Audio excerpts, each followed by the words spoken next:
Central Asia, Center gas pipeline controlled by Russia's Gazprom company has gone out of service following a series of explosions in Russia's Volgograd region, Kyiv Post reported on Saturday, citing a source within Ukraine's main intelligence directorate, HUR.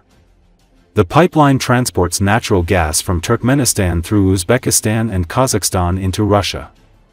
However, it also supplies energy to major Russian military-industrial complex, including the Demikhov machine-building plant, the Russian Aircraft Corporation, the Magnum K ammunition plant, and others, according to the report.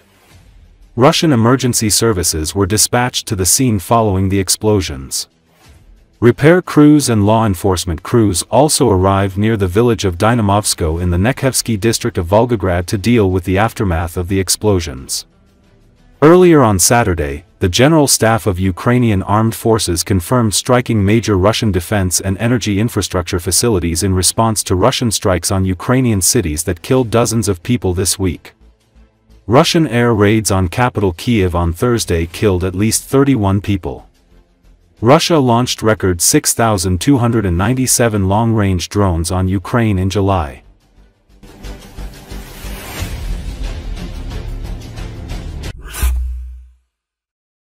Drones of the Security Service of Ukraine struck the airfield where the Shaheeds were stored in Primorsko-Akhtarsk, as well as the Electropriber plant.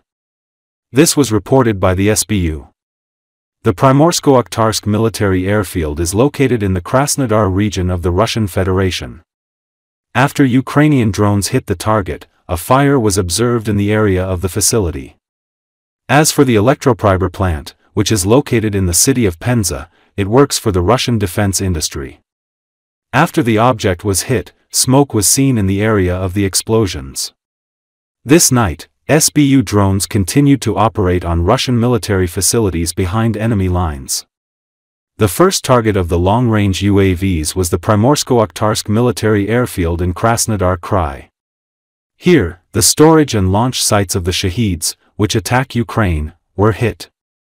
After the SBU drones arrived, a fire broke out in the area of the airfield. The second target was the Electropriber plant in Penza, which works for the Russian military-industrial complex.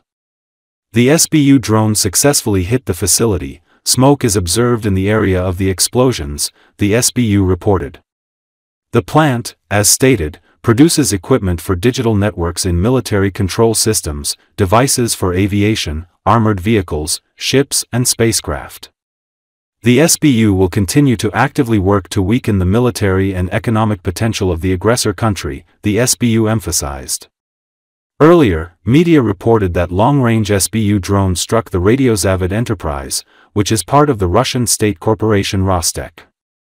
It specializes in the production of automatic combat control systems for various branches of the Russian military. Due to its work for the Russian defense industry, the enterprise is under international sanctions. According to the source, at least 11 explosions were recorded during the SBU drone raid, after which a large-scale fire broke out. The plant's new production complex and warehouses with components were preliminarily damaged. The SBU is systematically reducing Russia's ability to produce products for its army. The summer season of work on high-tech enterprises of the Russian military-industrial complex is in full swing, noted an informed source in the SBU.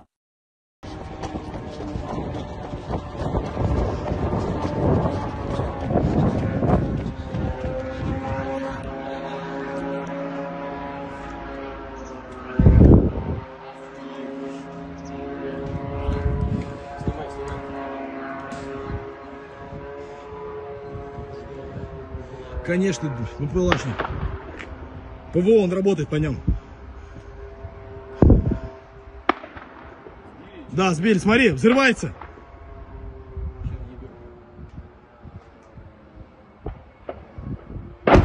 Ебать!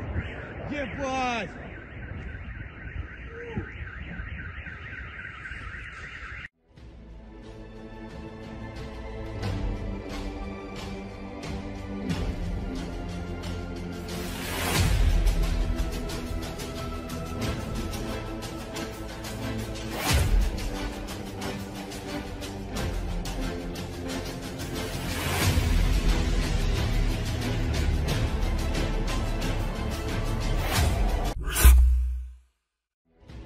President Donald Trump still holds leverage for a diplomatic solution to the war in Ukraine, with severe sanctions on Russia and countries that do business with it set to begin next week if Vladimir Putin does not agree to a ceasefire, Matthew Whitaker told Newsmax. Russia attacked Kyiv overnight with a volley of missiles and drones, killing 8 people and wounding 82 others. Trump reportedly said Tuesday in Scotland that the US would impose tariffs, sanctions and secondary sanctions on Russia 10 days from today, if Moscow showed no progress toward ending the war. He also supports bipartisan legislation in Congress that would impose 500% tariffs on nations that buy Russian oil, natural gas, uranium, or other exports. President Trump obviously understands leverage better than anyone, Whitaker, the U.S. ambassador to NATO, told American Agenda. And I think him announcing that on August 8 without a ceasefire that he's going to implement, really I would call devastating tariffs and sanctions on Russia. The bottom line is, Putin needs to sell his oil. He's selling it to China. He's selling it to India. He's selling to Brazil. And those countries are now going to be subject to some pretty significant impact for them doing business with Russia, and Russia is not going to have any friends. They're not going to have any trading partners. And their ability to fund this war will end. So, at the end of the day, what we need is a ceasefire, and that can only be accomplished through diplomacy and through negotiation. Both sides are going to have to come to the table.